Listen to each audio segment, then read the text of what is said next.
A while back, my family and I spent the day in a state park doing some hiking. And while we were hiking, I saw something that I had never seen before. We saw a rock that was about the size of a basketball.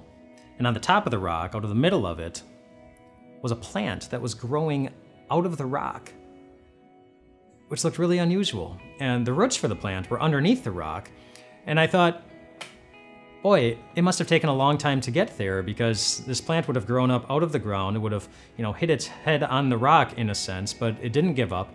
It either found found a crack that worked all the way through the rock, or maybe amazingly, it just chipped away at the rock all the way up as it was growing, and it didn't give up. But I had the thought, I'm like, man, this must have taken a long time. In fact, I bet we were some of the first people to see this plant growing up out of the rock. If somebody would have come a week earlier, or 2 weeks earlier, or a month earlier, or maybe many months earlier, and if you told them that there was a plant growing in that rock, they would have called you crazy. And yet it was there the whole time. I think of that story, and it highlights an important biblical truth, I think, that some things take time to grow. Like, have you ever heard the phrase, an acorn doesn't become an oak overnight? It takes time. Jesus said the same thing is true about our faith, that faith takes time to grow.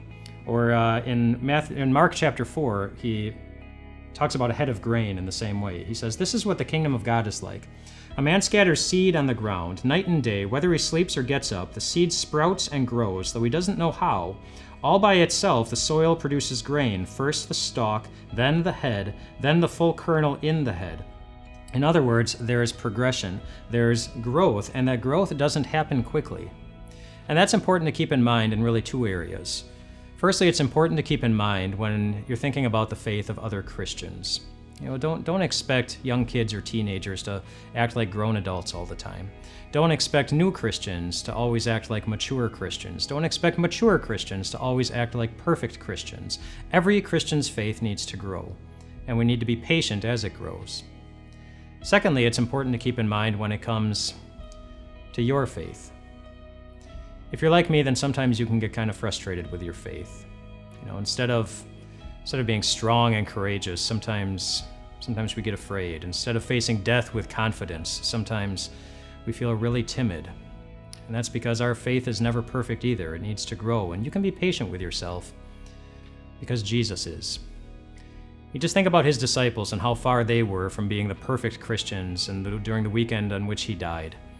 Judas betrayed him, and Peter denied him 3 times, and the other disciples all ran away, and by Sunday night they were all locked away in a room feeling really, really afraid, and then Jesus appeared to them.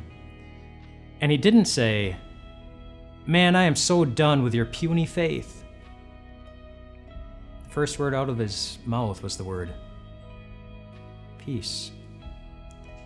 And then just by being there, he was telling them, you know what, now we're going to be together forever in heaven someday. And that set the church free to grow into what it is today, a planting of God himself that includes you and me.